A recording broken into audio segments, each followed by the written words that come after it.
María Magdalena López Córdoba para su reconocimiento como congresista de la República por el Distrito Electoral de Ancash por el periodo legislativo 2011-2016. Es enfermera de profesión, tiene 47 años y pertenece a las filas del fujimorismo.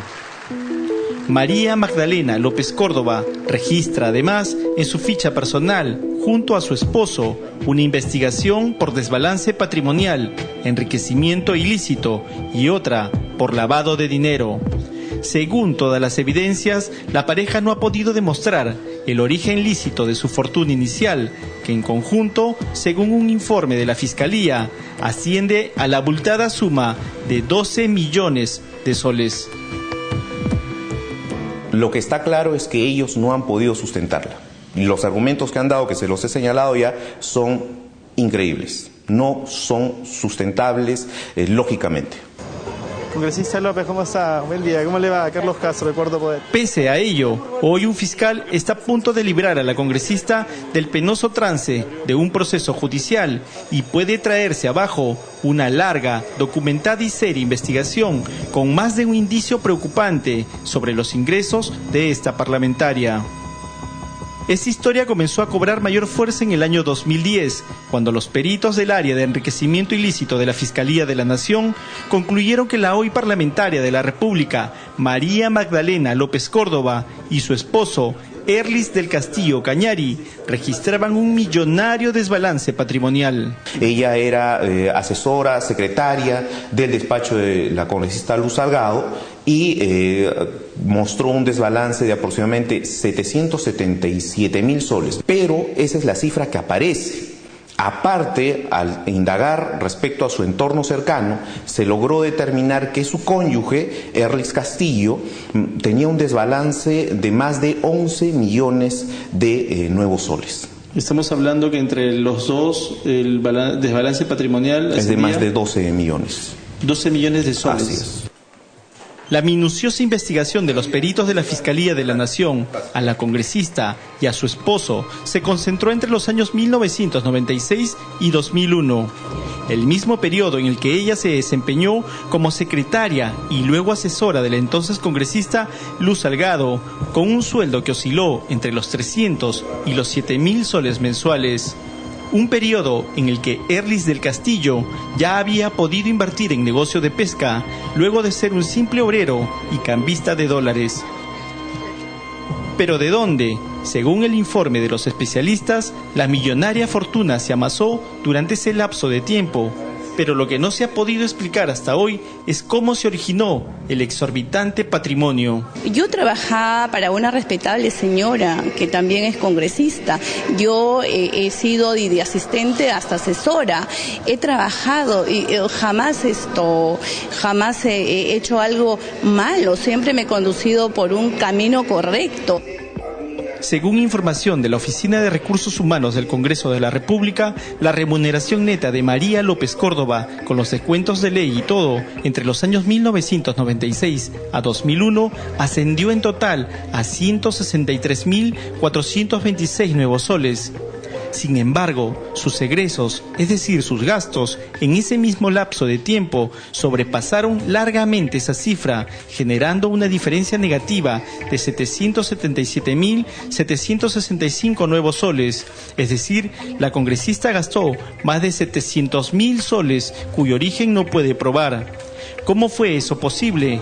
Esta es la explicación de la parlamentaria. No tomaron en cuenta la condición de soltera casada. Cuando yo ingreso a trabajar acá en el Congreso, yo era soltera. El patrimonio es de mi esposo. Yo no me casé teniendo patrimonio alguno. ¿Su esposo es el millonario? Mi esposo es una persona normal que ha luchado como todo peruano, se ha sacado la mugre como todo peruano para tener lo que tiene. Es precisamente el esposo de la congresista, Erlis del Castillo Cañari, quien registra el grueso del desbalance patrimonial. En el caso de su cónyuge, que es quien justamente le habría ayudado a ocultar ese dinero que habría adquirido, este tiene un desbalance de más de 11 millones de nuevos soles. ¿Pero a qué se dedicaba este hombre y cómo hizo para atesorar semejante fortuna? Mi esposo trabajó en una maderera fue su trabajo mayor que tuvo y trabajó esto por cerca de 5 años. Según la congresista, su esposo, con poca suerte laboral antes de 1992, se vio obligado a viajar a Japón para trabajar, pues aquí en el país no conseguía empleo. Esa habría sido la forma, según su versión, en que habría acumulado su millonario patrimonio, trabajando como obrero en una maderera de sol a sol en Japón desde 1992 hasta 1996. Trabajaba más de las horas normales. ¿Qué hacía? ¿Era obrero? Obrero, miraba el tamaño de las maderas, embalaba las maderas, había cortes de maderas, también sé que ha trabajado en una fábrica de tofu, de quesos tofu, y como lo hace un montón, ¿eh? Es decir, la fortuna familiar proviene de modestos trabajos realizados durante 5 años en un lejano país y con un idioma que no conocía. Sin embargo, para las autoridades, esas son explicaciones poco convincentes. Lo que está claro es que ellos no han podido sustentarla. Y los argumentos que han dado, que se los he señalado ya, son increíbles. No son sustentables lógicamente. Su esposo se fue a Japón, digamos, aspirando a una vida mejor por trabajo, digamos. ¿No conseguía trabajo acá? Como todo, el motivo. Como todo peruano, y no es él el único. Hay millones de compatriotas que salen a buscarse una mejor vida, con la diferencia de que mi esposo sí tenía una meta fija de regresar, invertir en el Perú, pero acá al que crece se le castiga, al cholo siempre se le busca el pero. ¿Qué hizo en esos 5 años? ¿Cómo amasó su fortuna? Porque esa es la discusión. ¿Cómo hizo dinero? Trabajar como todo peruano. Ustedes ¿Cuál es el secreto? Porque no todo el mundo va 5 años allá y reúne esa cantidad de dinero. Claro, es que no solamente estuvo él, estuvo con sus 5 hermanos más. No solamente es el patrimonio de mi esposo, es sus 5 hermanos más que han estado. Pero hay un detalle aún más llamativo en esta explicación. Primero, que este señor Erlis Castillo nunca viajó a Japón conforme a los registros que tenemos. Por lo menos no con ese nombre. Por lo menos no con ese nombre.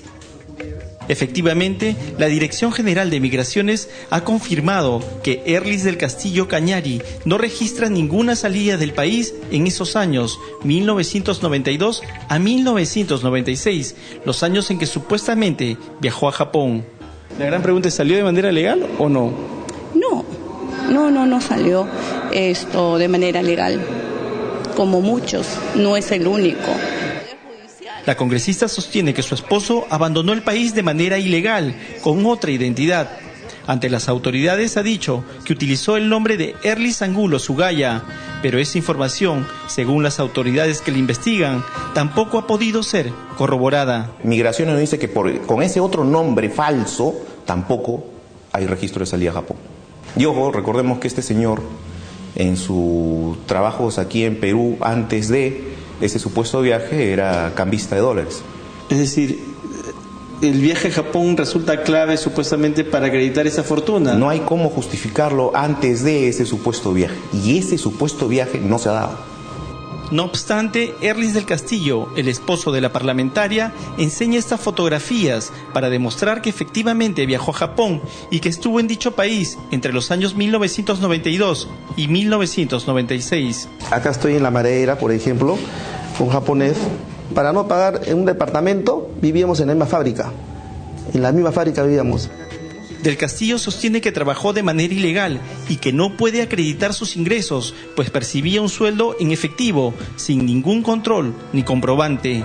E indica además que solo fueron $190,000 los que acumuló junto a sus 5 hermanos en los 5 años que estuvo en Japón, y no 11 millones, como sostiene la Procuraduría. Nosotros hemos ido los 5 hermanos a Japón y mi cuñada también. Y nosotros hemos mandado así parte de dinero a mi mamá. ¿A cuánto asciende ese dinero que envió desde Japón? $180,000 aproximadamente. Entre el 93 y el 96. Así es. O sea, a mí me están diciendo como si yo hubiese traído 11 millones de soles de Japón. ¿Usted no ha traído ese monto de dinero? Algo es imposible, es algo descabellado. ¿Y de dónde saca esa cifra entonces la Fiscalía de la Nación? ¿Se le inventaron? Así es. Tenemos que preguntarlo. En esta investigación existen numerosas pruebas que acreditarían el desbalance patrimonial y el enriquecimiento ilícito de la congresista y su esposo, pruebas que van desde reportes migratorios, declaraciones juradas, hasta informes financieros. Elementos que no dejan duda de que existe un desbalance de por lo menos 12 millones de soles en el patrimonio conyugal. Sin embargo, para el fiscal Domingo Pérez Gómez, esas pruebas no resultan suficientes para ir a un juicio oral y por ello ha solicitado nada menos que el sobreseimiento del caso, es decir, su cierre por falta de pruebas. Nos parece totalmente sospechoso. Nosotros tenemos un aproximado de 138 elementos de prueba en la investigación. ¿Qué nos dice el fiscal en este escrito de acusación? Nos dice que no hay elementos de convicción suficientes. ¿Y ustedes han solicitado alguna medida? Conforme al código, esto ojo que se está tramitando con el nuevo Código Procesal Penal, nosotros como Procuraduría nos hemos opuesto a ese pedido de sobreseimiento, porque ese sobreseimiento ¿qué implica? El archivo del caso. Si este caso se archiva, va a tener una tremenda repercusión negativa en la investigación seguida contra la congresista López Córdoba. El patrimonio de la familia de la congresista incluye hoy, 16 años después de volver de Japón con la supuesta fortuna, numerosas embarcaciones pesqueras como estas, una de las cuales llega a costar 1 millón de soles, empresas en el mismo rubro y varios y extensos predios, casi todos ubicados en Chimbote. Una nada desdeñable fortuna que se ha ido incrementando a lo largo de los últimos años. Sin embargo, esta no es la única investigación en la que se ha visto envuelta a la congresista María López. Las autoridades también la investigan bajo la sospecha de lavado de activos. Reitero que yo soy inocente de todos los cargos que se me vienen juzgando y yo creo que más adelante se sabrá toda la verdad. Un cambista de dólares que viajó a Japón para trabajar de obrero, una enfermera que ahora es congresista y detrás de ambos una millonaria fortuna con un sospechoso origen.